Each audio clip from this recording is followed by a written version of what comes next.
So shout out to James for posting this on Twitter, but our boy Dylan Fairchild got beat on a play by the great Joseph Ossai.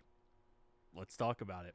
So this is the play, and also Joe gets actually hit a little bit in the end. He gets popped a little bit by Demetrius Knight Jr. Kind of gets pushed, and he ends up hitting by accidentally into Joe Burrow. Obviously not on purpose. But on a real note, though, he does get beat. I mean, Fairchild does get beat on the play. To be honest, though, Joe does have time to throw the ball. Like, in a real-life scenario, this ball would most likely be out by now. You never know. Sometimes there could be scenarios where no one's open at that time. But if we watch this play,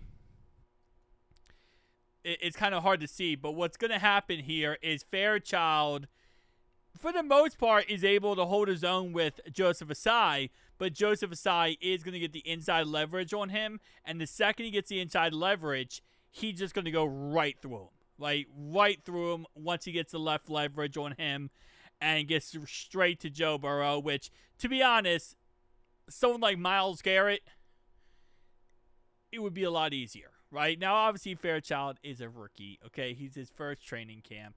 Is this the detrimental hit that ends his career? No. He's going to continue to get better. He's going to continue to upgrade. But you do also want to see these wins. You know, obviously you want to see Fairchild, look amazing, do everything he's supposed to. But you also want to see at times him learn from, he gets beat by Joseph Ossai. Now Scott Peters takes him aside and says, okay, here's why you got beat. This is what I want you to work on, and this is what I want you to fix. From Joseph Ossai's point of view, it's nice to see him looking good, right? It's nice to see him improving here and getting better. Now, I will say, if this was Cordell Volson, who actually still on our team, this moment, hang on, let's hike the ball. Hike the ball now. There. That's when Joseph Ossai would have been in the backfield. If Cordell Volson was still the starter at that moment, guy would have been in the backfield. Right here. We would have Joseph Ossai right here within that millisecond. You know what? It might have been even before that. No. On a real note, though, actually, and if you watch his play, right? So, obviously, Myles Murphy. Guys, don't say Myles Murphy didn't do anything. He's right there. Not sure what he did, but he did something. I was going to say, on the real note, though, if this was a game, could Joe escape this? Because you're going to see now that we're going to have a guy push Demetrius Knight, try to push him out of the way. But listen, we already know how good Joe Burrow is escaping any type of, people around him. So I feel like low-key, he might be able to escape that on the lowest of key. But with that being said, let's talk about Joseph Ossai, because obviously we need him to be an absolute menace this year. He signed a one-year deal, so he is technically on a contract year. He is a former third-round pick in the 2021 NFL Draft. He is in his going into his fourth season. Last year did put up 5 sacks. Ironically enough, Myles Murphy put up 0. The only reason I mentioned that is because the year 1, Myles Murphy put up 5. So, and then Joseph Ossai put up 1 and then 3.5. So, hopefully he can be that guy this year. Hopefully, especially given our circumstances right now with Trey, and I think that situation will get figured out. Hopefully, we also see someone who emerges outside of Trey, whether it's Shamar Stewart, whether it's Joseph Ossai, whether it is Myles Murphy. Please, please, please be Myles Murphy. But again, past grades last year definitely weren't the greatest. 2023 actually had pretty good pass grades. He did a lot better in 2024 stat-wise, putting up 5 sacks. But in 2023, okay, I don't know. Oh, my bad. That's why. In 2023, he put up 1 sack, but he actually had better grades.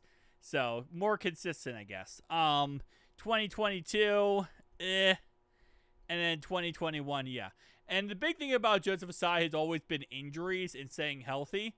So, obviously, last year, 2021, it's not even on here. We did draft him in 2021, but he had injuries. 16 games, 14 games, 17 games. So, I'm just hoping, honestly, this year he can just have a breakout year. Will we actually pay him and keep him if he has a breakout season? Probably not. I would assume that the Bengals would just move on from him, but still, it would be nice to see. We need someone. That's really what it comes down to. We need someone outside of Trey who can step up and actually have a really good year for us. All right, so I do want to check this out real fast. Let me go to Cincinnati. So last year, Joseph Ossai put up, and again, we had the injuries and stuff like that, but he actually did run 576 snaps. So if I go over to the right-hand side here, he's the second one down right here where I highlighted. 576 snaps last year. Okay, so Myles Murphy, for comparison, had 353 snaps.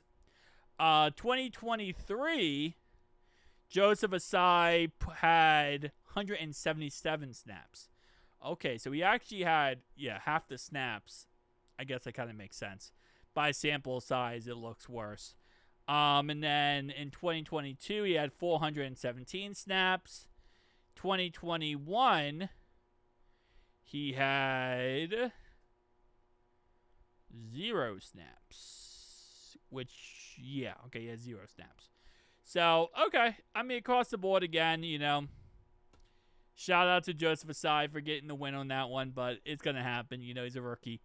I just can't wait to see what Scott Peters does with Dylan Fairchild. It's what I'm really excited about. But